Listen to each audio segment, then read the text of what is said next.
I'm a gang member and I pop up in your vlog showing my gun and talking shit, I'ma feel like a damn dummy when you leave my block and I don't even profit from it. Because you know some of these guys rap and they think being on your channel is gonna help them get notoriety or even blow up, but it's not 2016. They not even gonna look you up. Just like I'm not pulling up and filming a crackhead, bro. And I understand that not everybody is doing this for views. Some people are just genuinely trying to document a problem. It's a problem with hood culture and hood vlogs. So they're saying that they're spreading this message all over social media, all over online. But the problem is that the people doing the crimes aren't the ones capitalizing off the hood culture and hood vlogs. It's the person making a video on. So I got to get some understanding about this topic. I think we need to get some understanding. So make sure y'all like, comment, subscribe. We're about to get straight into this video. First off, let me start by saying, if a hood vlog is what your audience likes, and they don't really want to hear anything else from you, you can always go to Tommy G route, where he went from going to the hood and asking questions to being an actual investigative journalist. In other words, if you want to document crime, do it for real, man. Stop just pulling up on these guys in front of their grandma's house and saying, "This y'all hood? Is it dangerous?" I mean, like, damn, bro. You know that if the video gets a lot of views, you getting paid a lot of money. Most of these YouTubers are not splitting the revenue from these videos with the guys they come to interview. It's no different than the guys going on No Jumper for free. And again, there are guys who used to do this type of content that branched off and actually expanded, like Brandon Buckingham. He went from hood videos to documenting the crisis in Lebanon. And one of the problems I have with the hood vlogs is just being from a city so beautiful that it's been the set of several movies. I know that when some guy from like rural Kansas or Pennsylvania or something sees a YouTuber go to O Block, he thinks that's what the whole city looks like. I have genuine. When I travel anywhere outside of Chicago and I tell people I'm from Chicago, and I tell you, you can see real fear in these people's eyes. I'm like, y'all haven't heard about downtown that wins the award for the best downtown in the U.S. and all of the positive stuff. They just think I'm living in a war zone about to get shot and I'm doing some life-saving activity by not being in Chicago. I'm like, bruh, you got to have some enemies for it to be super dangerous. You could get caught up in stuff, but bruh, I'm not in hell, like, you know, it's nice areas too, like, you know what I mean? A Marine, a guy who stockpiles guns at his house that was afraid to visit Chicago. And I told him, like, hey bro, you know it's not even in the top 10 for the most dangerous cities in the US, right? For real. I grew up in the hood and violence is pretty easy to avoid because majority of the time, the people that you see getting shot knew very well what they were into. And it's also easier to exploit the young and poor. And considering the fact that most gang members are teenagers, of course it's easy to get them on camera. They think it's cool. They don't have jobs, they kids. And these hood vlogs are not just in America. It's happening in the UK and even Germany, damn.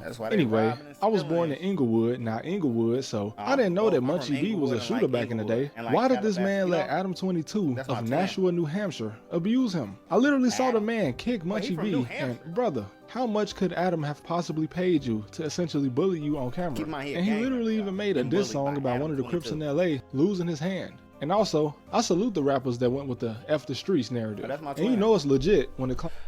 And also, bro, look at this, bro. I think anybody from the streets, bro, and I've been to Paris and stuff, bro. I'm telling you, anybody from the streets, you go out the country enough, you see all these different places, and you realize how unimportant the streets is. You stop feeling like everything I do for the streets. The world big as hell. People be thinking inside the little bubble of where they at, y'all. I don't think that that's appropriate. And I think a lot of times in our culture, the rappers, the only ones whose voice really matter that done seen enough of life. So it's like, it should be good for the rapper to say F the streets. But the nigga in the hood who ain't been nowhere is like, what you saying F me for? But it's like, you gotta guide people somehow. If you just seen a better life and you been to 20 countries and your whole block haven't been, are you wrong for telling your homies like, hey man, fuck the streets. We need to go start traveling. You know what I mean? Like, I don't think that's something that should have been backtracked on in our culture. You know, the rappers that went with the F the streets narrative. And you know it's legit when a clown like this doesn't approve of it. Like, brother, you almost 30, brother. Your name Jonathan, brother. You were supposed to be a grad student at UCLA. Hey, we're here with Jonathan. And you might have been if you wasn't trash at football. Okay, hold on.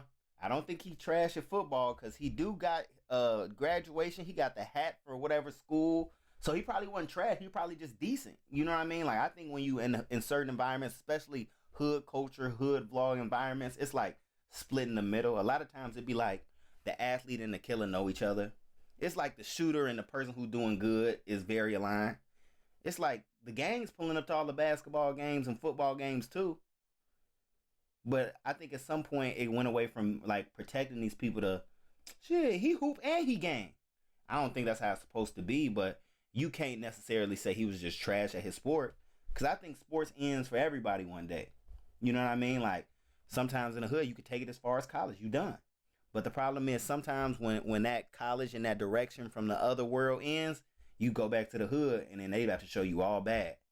Or you think, like, man, that person who got the certifications and then made all their money living a healthy, positive life, they ain't as cool as the person who did bad. I think that the person who's an athlete or whatever and decides to do good should be more glorified. But Blueface got his name from the hood.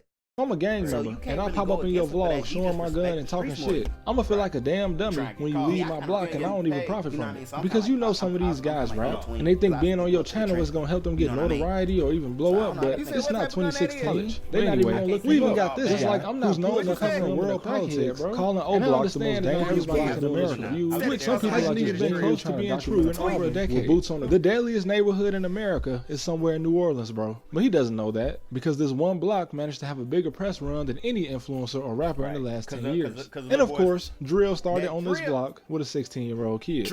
But here are the facts. As of January 18th, 2026, there hasn't been a single murder or even a person shot in or around O Block since July. And this shooting resulted in no fatalities. So how can the most dangerous block in America go 6 months without a shooting?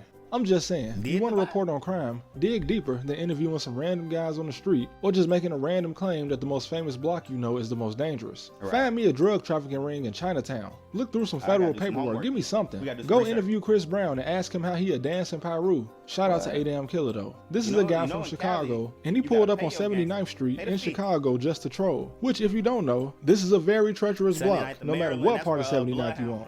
Send this to somebody from 79th. Ooh, you from 79th, ain't you? Ooh, I see you, little baby 79th. Ain't you from 79th? Ooh, tickle, tickle, tickle, tickle, tickle, tickle. But this guy, A-Damn, is not a gang member. He's just a funny guy that also raps. And he... Bro, I ain't gonna lie. In some of these places, especially these bad environments, the only person who be protected be the comedian. That's why you'll see a whole bunch of funny niggas around places like Chicago. I think where else is like that? Baltimore, Louisiana, like them real treacherous places. The only person who finna get a pass around this motherfucker is the athlete and the comedian, cause he playing around this. You know what I mean? So like, really, he kind of like helping the hood out, cause he's showing it's like you can get the same likes and interaction being positive, but they just call that funny. Like they'll call you goofy, but at the same time they doing something similar. They living good, but they doing it in a way where no one is looking for them. They're doing it in a positive way. He just a positive outlet for 79th in fucking Maryland.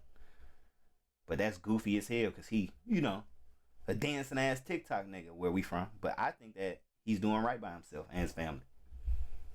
Literally pulled up here just to say tickle tickle, and he ain't gotta check in with nobody. It's not that bad in the city if you don't gangbang. Right. My biggest video was about gang violence in Puerto Rico, and if I ever go out there to San Juan or Carolina, I'm passing out money, bro. I'm asking the local kids who want to go to college. I'm not pulling up to the Jordan's projects and asking them how far they hood stretch. I'm a gang member, and I pop up in your vlog showing my gun and talking shit. I'ma feel like a damn dummy when you leave my block and I don't even profit from it. Because you know some of these guys rap, and they think being on your channel is gonna help them get notoriety or even blow up, but it's not 2016. They're not even gonna look you up. Just like I'm not pulling up and filming a crackhead, bro. And I understand that not everybody is doing this for views. Some people are just genuinely trying to document a problem with boots on the ground, and I respect that. But every channel ain't like that. We already know. Covering crime isn't the problem, right? Because the crime is going on whether you've ever heard of this area or not. The problem is when you pull up and interview a bunch of teenagers and have no real purpose. It's like Adam 22 going to hoods and inviting gang members on his channel just so he can bait them into talking about people they don't like and just hoping somebody crashes out on his channel. But he doesn't even have to. On the No Jumper Clip channel, his biggest videos are about adult content creators. But the only thing that gets the same number of views is when a gang member crashes out. When in theory, he could just center his entire channel on adult content. But I think he just likes having gang members around. And y'all must like being around him. And I've said this before, but this man gotta be a government asset or something. Did your dad get a pardon from the president of the United States? Hold on, man. I thought we was playing. You telling me that Adam 22, people show up on his platform and magically the police end up getting on him and they go to prison. But you're also telling me that Adam 22 dad got personally pardoned by the president for committing crimes? So Adam is genuinely a federal informant with Whack 100, another elderly gang member is what that says, y'all. Elderly gang member. So you're telling me that these guys get on platforms, choose the biggest gangsters from every single city that's getting media views, takes them to their headquarters, interviews them on the most federal gangster stuff you can ask them, and then they make the money for it and fly these hood rats or ship these hood rats back to their hood, and they make no money but get a bunch of clout for it. Wow. The CIA is working overtime. That's genius. Because his dad got one. Gossiping and trying to bait people into bringing up conflicts is nothing new. Back in the day, MTV used to tell cast members in reality shows to say things that they knew would cause a problem because it was good for entertainment. And hood vlogs are older than YouTube. But damn, if the guys in the hood just started vlogging themselves, it would make a lot more sense. Then your hood can monetize off of your hood, and maybe y'all could even make it out. But then again, I don't respect going to war with your own community or any community. I understand that a lot of these guys are misled, and that's why I branch out from just covering teenage gang members, bro. I cover adults, the mafia, the triads, the guys that can't be exploited because they don't want to be on camera. Because in reality, 99% of these gang members are broke, they live at grandma's house, and when they die, their family gotta make a GoFundMe, bro. I'm just keeping it real. And something very disturbing that I've seen in a lot of these hood vlogs is gang members identifying as Muslim. How you gonna be a gang member and a religious man? And it's not even new. This is just like the Italian mafia. Many of these guys will identify as Catholic and then order a hit at the same time. They even said King Von converted to Islam before he died. Like, oh my God, man. Listen, freedom of religion and all that, I'm for it. But you can't be a religious gang member, brother. You ain't fighting for no real cause, brother. Just like you can't be a loan sharking extortionist and a man of God, brother. Tony Soprano was a fictional character, but he was for the most part an atheist, which made sense considering he was out here killing people. And here's a message to all the people saying, the people who make videos about the hood are part of the problem. Brother, if that was true, then explain to me why the murder rate was higher before the internet existed. It's almost like violent crime went down because there are more ways to make money now. There's a kid from the north side of Chicago who, at 16, was told by a guy 15 years older than him to shoot a rival gang member. He ended up catching the murder charge, but due to his youth and the fact that the police wanted the grown man who ordered the hit behind bars more than this kid, he got out, became an entrepreneur, and even started a youth mentor group in the city.